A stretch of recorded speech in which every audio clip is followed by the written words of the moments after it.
Alright, ladies and gentlemen, Fabs in the house and welcome back to the channel. Today, look at this, I got a giant mouse in the house and we're gonna analyze the look, the sound, the feel, and you have to do just three things.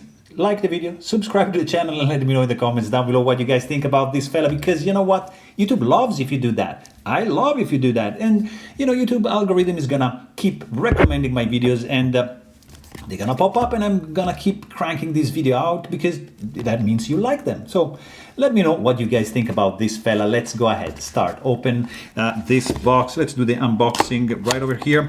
Iona giant mouse in the house. Comes with this padded, let's say, bag. And here I feel, of course, like classic cardboard box with some information on it. And you do get your tool. Look at that. That's pretty cool. So, and of course you get your knife. This is an interesting one, guys. It is a aluminum liner lock. It is the GiantMouse Iona, made in Italy, designed by Vox and Anso. And let's quickly check this size first. 2.8 inches long for the cutting edge and 4 inches long for the handle, for an overall length of 7 inches. Let's quickly check this guy out. For example, up against the Benchmade Bug Out, Benchmade Mini Bug Out. We are right in the middle, and that is a very good thing. So that's a small knife. That means, you know, it's a small knife. For Spyderco, you can see here Para 3 and Paramilitary 2, and we are pretty much in the same realm of the Para 3, or like kinda like a small Sebenza, pretty much actually the same size of a small Sebenza 21, and this is the large Sebenza 21 to give you a perspective for that. This is Hinder Knives XM18, and up here you get to see the Sonoma, also from GiantMouse, which is of course like a bigger blade than that. Okay, this one, why not? Skaha North Arm Knives, made in Canada knife. Let me show you just a couple. Fancy one, Philippe Georget 520 Custom. This is Custom Knife Factory, Peter Rasente Design, Snafu 3.0, and just another couple here because I love these two fellas. Shirogorov of Custom Division F95 Antique, Shirogorov of Custom Division Neon and Hell, to show you the size of this little fella right over here. So pretty interesting one, guys. This is a simple one, but yet nice. Made in Italy, designed by Vox and Anso, made by GiantMouse. This thing is a very cool green aluminum liner lock. I am telling you, there's a couple nitpicks that I have with this one, but overall it's a pretty cool knife.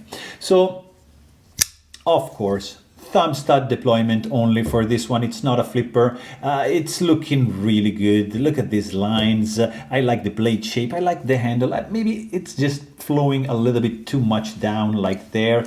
It's small for my hands for sure, but still it looks good.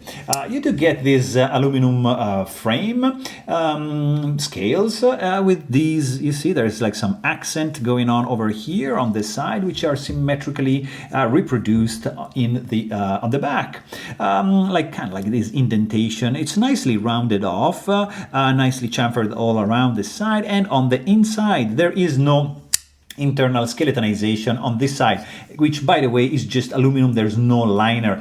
You have like a nested liner which is reaching the heel of the handle only on the lock side, and just a tiny one, maybe you can see from here, where you have the stop pin going in, and just like the washers resting up against too. So pretty well made, I have to say. Handle, green anodization from this, for this aluminum, and I would say like kind of like sun-blasted finish to matte out all the surfaces.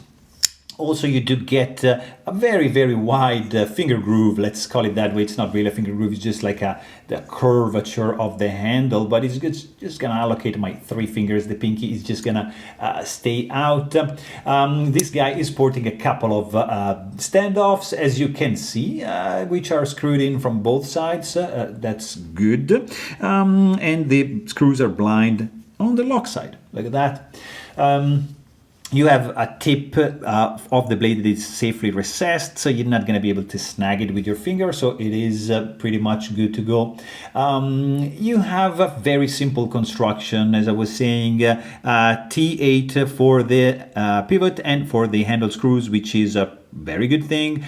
You can also check my maintenance video if you are curious to see on how this guy looks on the inside. It's pretty easy to do it, but if you're unsure, just check my video.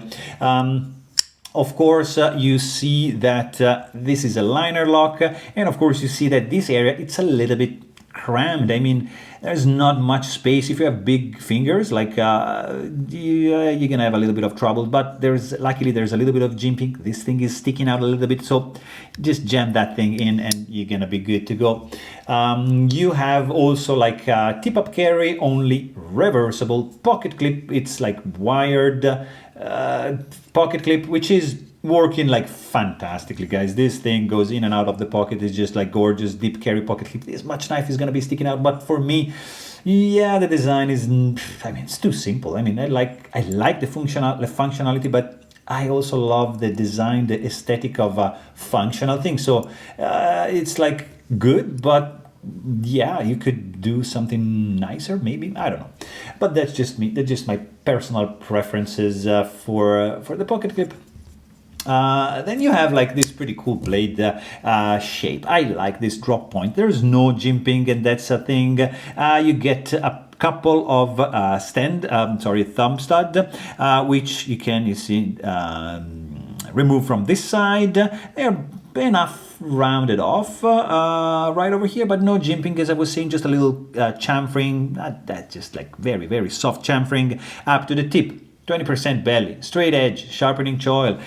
I wouldn't call this like finger choil, even if you can like just use it as a finger choil, but kind of tiny. If you have tiny fingers, yeah, might work, yeah. Also, you do have, of course, this is M390 steel, as it says, or in the back.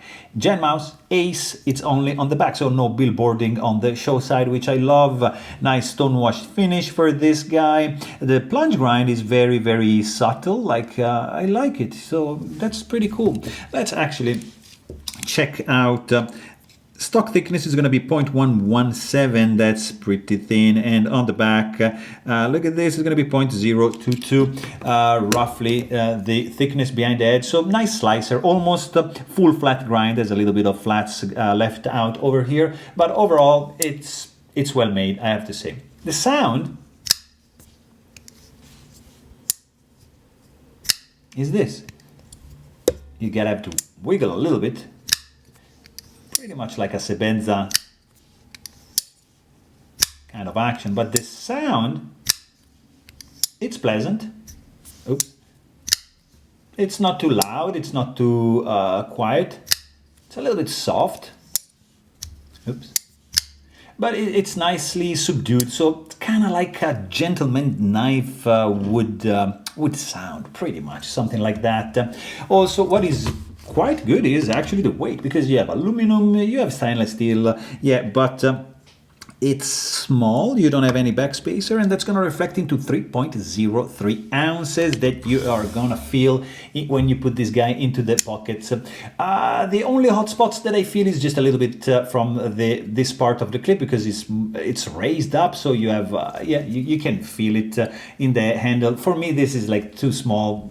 You see, just like it doesn't do it for me. But like for like small tasks, for sure, this is feeling pretty good in the hand. It's feeling very solid, because the the standoff is like reaching pretty much almost midway, and also you have like a stop pin right there and one right there. So you see, you have like that for the opening and like here for the closing. So it contributes to create a solid and rigid structure for the handle. 100%, it feels pretty solid. Also, the handle doesn't feel any slippery. It has quite some grippiness because of the shape in these milled out areas. And overall, like the fit and finish is pretty spot on, guys. I don't really see anything. Blade is centered. There is no blade play up and down, left or right. Well put together. No rattling. Nothing to say about that. There's no no lock stick, it works well. You get, of course, like this is running on washer, so the action, you see, it works like as soon as you disengage the lock bar, this guy wants to fall down, but as soon as the lock bar pressure just hits the blade, yeah, it's not gonna move. You're gonna have to wiggle it a little bit, kind of like a Sebenza would do. After a little bit of braking period, you're gonna be fine, it's gonna be smoother, but as of now, this is, yeah, you're gonna have to live with it and just do that, and that's fine. The detent strength also is nicely dialed in for the thumb flick action. Probably you can do like maybe, no, I'm not gonna, no, can do maybe with the, yeah, kind of, let me see, middle finger, yeah, like that, you can do it. So it's enough fidgety. I mean, how a Sebenza would be fidgety. Pretty much the same action, not like as smooth and glassy smooth like that, but still, it's pleasant and quiet, and you get a little bit of the tense suction at the end, but I mean, overall, this is a pretty cool knife. It's small for me. It's not perfect in the disengagement of the lock bar. It has a simple but functional wire clip, very cool blade shape, nice sound. I mean, overall, it's a pretty decent knife, especially for the price. And it's made in Italy, which I like. So there you have it. Hope you guys enjoyed this video, and thanks for watching. Stay tuned.